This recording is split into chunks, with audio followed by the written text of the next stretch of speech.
bonjour. Bonjour. Xavier. Bonjour. Ah, mon Dieu. Ah, mon Dieu, Louis, ça va? Vous allez bien? Ça va et toi? Oui, bonjour. Salut, ça va? Ça va, oui. Oh, mon Dieu, voilà, Annie. Je vais rester avec elle dans un On coin. fait faire des choses, hein, mon Dieu. Ah, mon Dieu.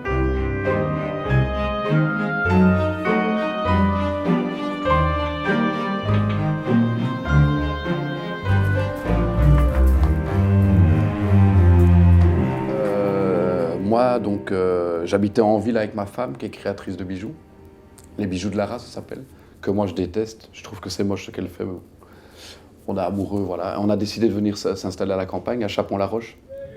Et on achète une maison, on s'est fait complètement plumer par le notaire. Donc, cette maison nous a coûté 350 000 €. Au bas mot, il y a la mérule, il faut tout refaire, donc c'est vraiment la mauvaise affaire. Et en plus, dans le jardin, s'installe un espèce de center parks hollandais qui s'appelle Funny Parks. Et on apprend avec les plans que les toboggans arrivent juste dans le jardin.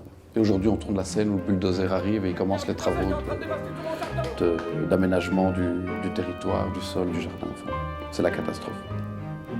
C'est quand même rare qu'on a ça dans un jardin. Oui. Et action!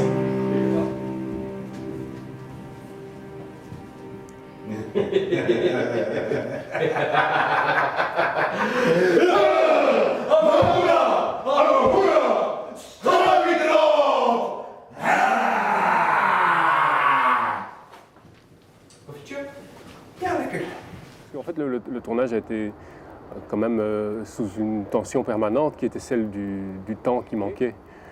Du temps, de la course contre le temps, puisqu'il fallait faire l'équivalent de 40 jours en 30 jours.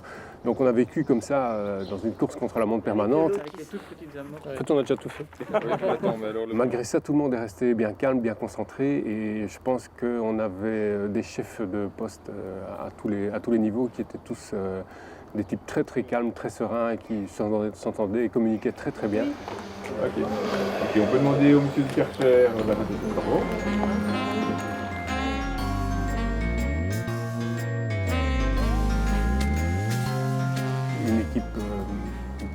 Une belle équipe, unie, à mon avis, du début à la fin. Voici Lara, ma compagne. Bonjour, je suis créatrice de bijoux. En fait, demain soir, un petit verre. Et ça a permis que, voilà, à aucun moment sur le tournage, il y ait des éclats de voix, des pressions, des gens qui soient offensés, humiliés.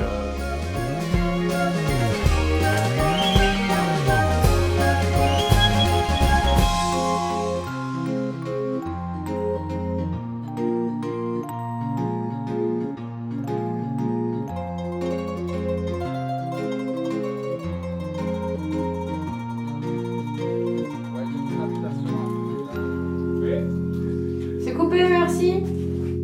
C'est lié à la sérénité de Jean-Paul et de Damien et une sorte de tranquillité et de jusqu'au-boutisme qu'ils ont dégagé qui a influé sur tout ce qui les entourait. Et donc voilà, de savoir qu'il y avait déjà une complicité installée entre Damien Chemin et Jean-Paul, pour moi c'était le duo gagnant. Et qui, moi, personnellement aussi, m'a permis d'être voilà, très calme, très, très tranquille, sachant que voilà, le mieux était toujours... on faisait toujours pour le mieux, donc voilà, quand on a ce sentiment-là, déjà, c'est bien.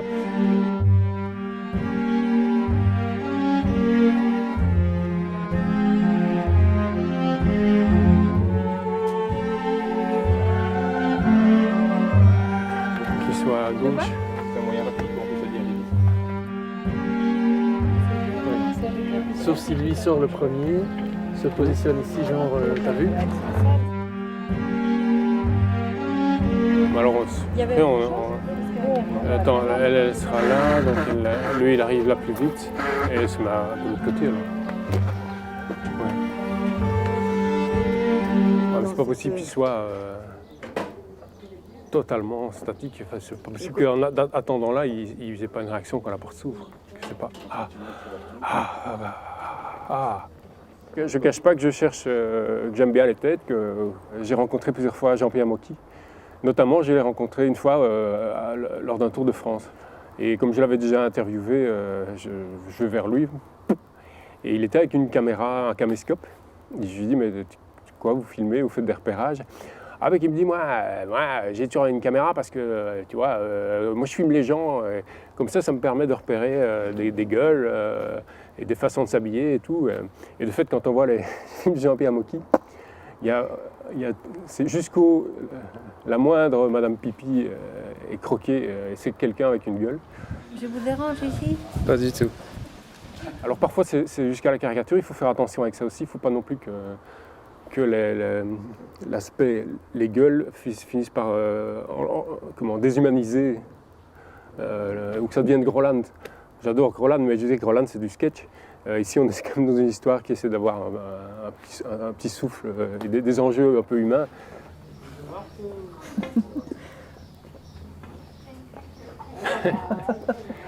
Oui, ça va. Bon, Nicolas Beuys, il a ce qui est spécial avec lui, c'est que tantôt, d'un plan à l'autre, il peut être un très bel homme comme ça, voilà, un côté très séduisant, et dans d'autres, il peut être complètement grotesque, vulgaire, violent, injuste, charlatan. Et c'est cette dualité en lui qui le rend intéressant. Oui, il y aura de la bière aussi. Et des petits fromages. Ça va, ça irait? Oui. François aussi, parfois, comme ça, il a sa tête de fermier et on se dit, mon Dieu, pauvre garçon. Et puis tout à coup, il bombait le torse. Et il prenait une attitude un peu plus fière et tout à coup, on disait, ah, tiens, mais il a quelque chose, il dégage quelque chose. Et Christelle aussi, elle peut avoir un côté comme ça, un peu effaré, un peu... Elle peut être tantôt nunuche, tantôt sexy, c'est assez bizarre, c'est un drôle de mélange aussi. Parce que alors nous après on est perdus. Donc il faut faire attention avec les gueules, il ne faut pas en abuser, mais c'est vrai que je cherche à avoir quand même des têtes qui donnent, qui colorent le plan. Bon, en gros, ce qui va se passer, la première scène qu'on va faire, les gens ici sont arrivés assez vite, à un moment donné où ni Jacques ni ses acolytes n'étaient préparés au fait que tout à coup des pèlerins allaient arriver. Oui, il y en a qui vont avoir des cierges, donc ce sera peut-être pas facile de faire des photos en même temps. Mais voilà, on va chauffer ça tout doucement.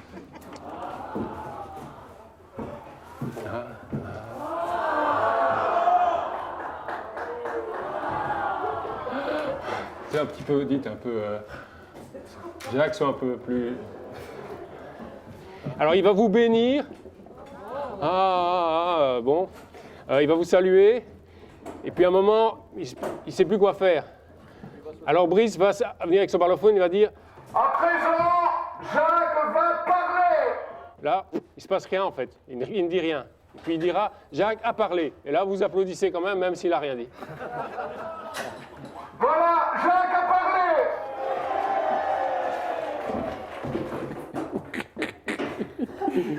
Bon, on y est là.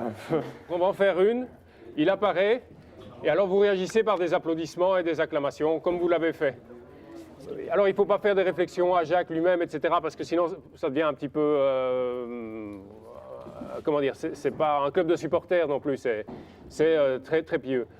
Quand Jacques a fini, qu'il est reparti, mais que vous restez, je me demandais s'il n'y a pas un truc à trouver du genre...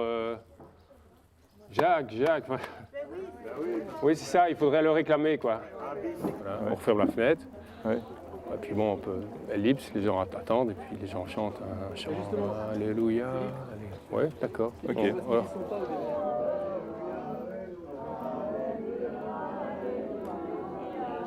Jacques doit se reposer, s'il vous plaît.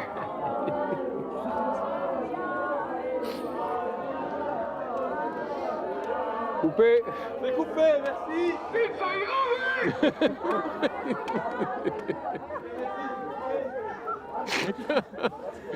Tu l'as eu? J'ai coupé. On va refaire la scène avec des photos. Après, on la tournera.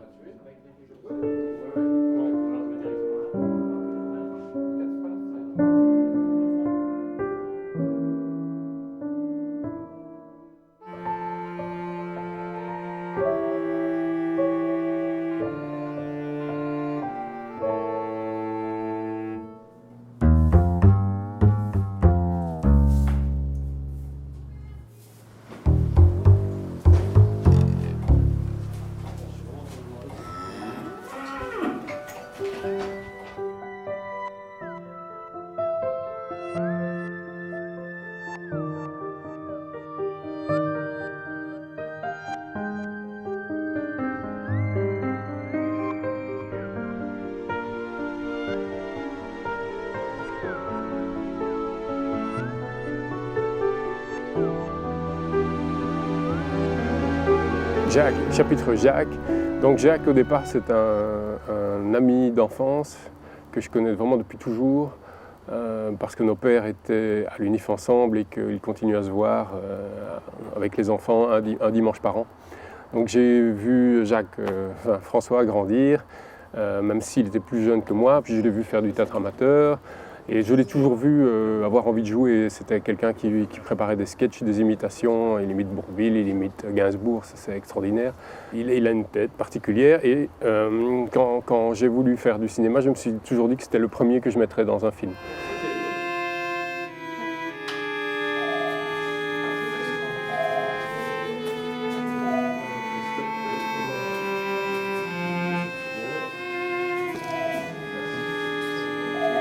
Et j'ai pas été déçu puisque on s'est vite aperçu qu'il bouffait l'écran tout en ne faisant rien. Et on aurait dit qu'il avait toujours été préparé à ça, à jouer au cinéma, avec toutes les qualités qu'on demande à un acteur de cinéma, c'est-à-dire le minimalisme, mais aussi la capacité à refaire les choses. Jacques, un rhum coca, s'il te plaît. Évidemment, ce qu'il y a, c'est qu'il tourne peu, puisqu'il est prof d'UNIF, et que sa vie est ailleurs. Sa vie, c'est l'UNIF, c'est la recherche, c'est l'économie, c'est les conférences dans le monde entier. Et donc, il vient avec beaucoup de modestie comme comédien, parce qu'il reste un amateur dans le sens premier du terme, c'est-à-dire qu'il aime, qui fait ça par plaisir. Et donc, il vient très préparé. Je crois qu'il travaille beaucoup devant sa glace. Et qu'il maîtrise parfaitement son visage, les silhouettes qu'il dégage. Et donc sur le film ici, il est venu en forme olympique et il a été en apesanteur pendant tout le tournage. Et je pense que tout le monde était impressionné dès le début par ce qu'il proposait. Et d'autres comédiens aussi m'ont dit mais c'est incroyable à quel point il incarne, il est dans le truc à fond et il fait rien et tout passe. Et on peut supposer qu'elle est nue. Elle aura toujours le t-shirt. Ouais. Donc on lui met le t-shirt et un string et voilà.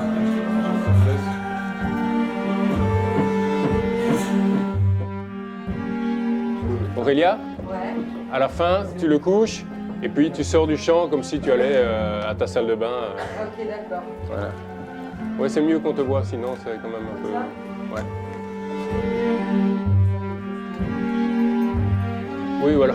Oui, tu vois, alors jouer plus franchement qu'il recule un petit pas et qu'il tombe, quoi.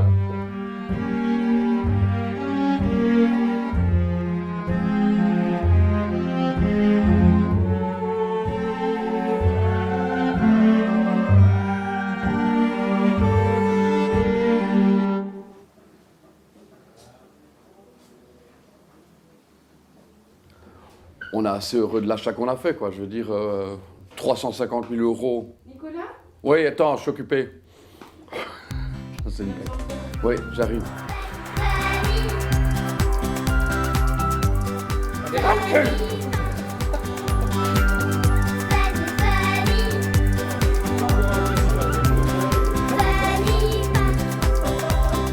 Nicolas, c'est toujours bien de l'avoir sur un plateau parce que c'est Monsieur Ambiance. Il y a quelque chose chez lui de vital. Chez lui, il a un besoin d'exprimer, de dégager et qui est toujours plutôt dans le sens travaillons, etc. Et sur le tournage, il était prêt, il connaissait son texte sur le bout des ongles.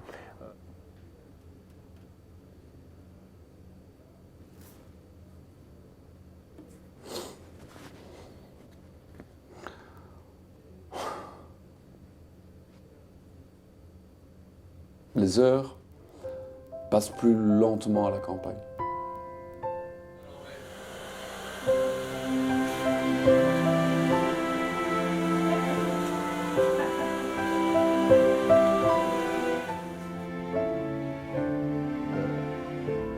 Et c'est pas toujours facile. C'est jamais...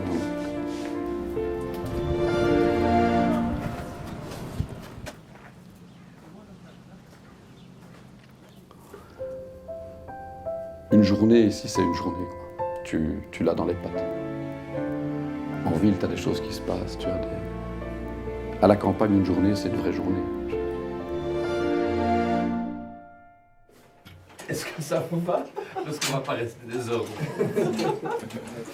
Et action.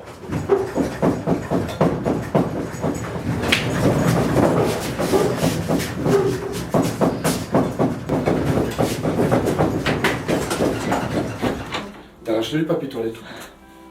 Bonjour, s'il te plaît. Il y en a ou pas? Oui. À ton avis? Il est où? Bah, à la toilette. Dans le meuble en dessous de l'évier. C'est toujours moi qui fais les courses. C'est vrai que c'était un défi enfin pas un défi, mais un challenge amusant de mettre en couple Nico et Christelle, et je pense que Ouais. ça a bien fonctionné. Belle. À l'époque, rattrapé, hein? à l'époque, elle était jolie. Visiblement, voilà, l'alchimie fonctionnait naturellement. Et donc ce couple tumultueux, à la fois assorti et pas assorti, et c'est un peu ça l'histoire, je pense vraiment fonctionner assez facilement dans le film. On sentait bien voilà, qu'ils étaient à la fois très, très unis, mais qu'en même temps il y avait toujours quelque chose qui manquait pour elle, ou quelque chose qui lui échappait, ou que chez lui il y avait comme ça une volonté de bien faire, mais qu'il y avait toujours une gaffe derrière qui se préparait. Tu vas de ce côté-ci. Ok. Christelle. Ouais.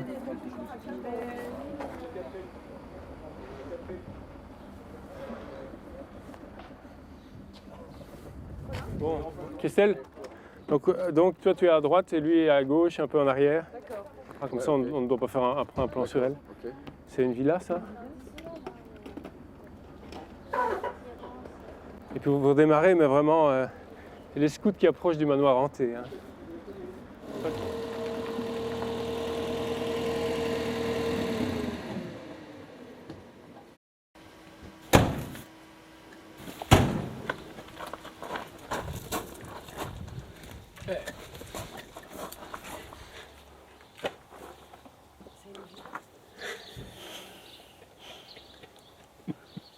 Il garde toujours une touche burlesque.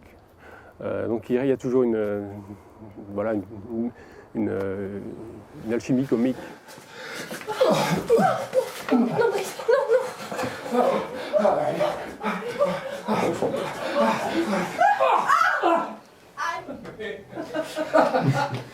Merci. Et les comics, c'est des corps aussi. Enfin, c'est des corps de cinéma. Et Nico, c'est un corps de cinéma. Et quand on le voit poursuivre les journalistes avec comme un grand poulet blanc dans le jardin, on se dit, ah oui, comme ce gars, il a un physique quand même particulier. Vas-y, fais-moi des gestes de dégage. Tu dégages. Tu dégages. Dégage.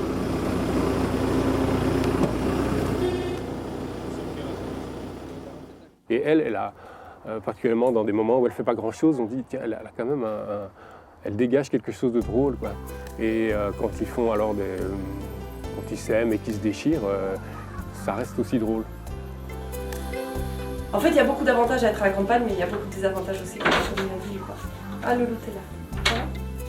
J'étais en train d'expliquer à monsieur un peu notre installation. Quoi? J'étais un peu en train d'expliquer à monsieur notre installation.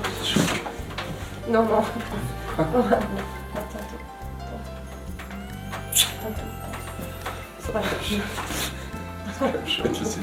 Voilà. Voilà. Ah, tu fais pas ton personnage en plus. Ah non, là c'était Nico. Sorry. Et moi je joue, je fais la scène, je fais tout bien et tout. Reviens, refais-le bien. Ok.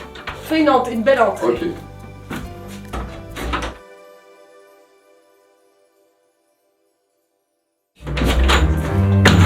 Va, Loulou. Ça va et toi? Ouais. Ouais. Je suis en train de discuter avec monsieur de... Non, pas maintenant. Ah non? Pas maintenant, Brice. Non, pas maintenant qu'on discute.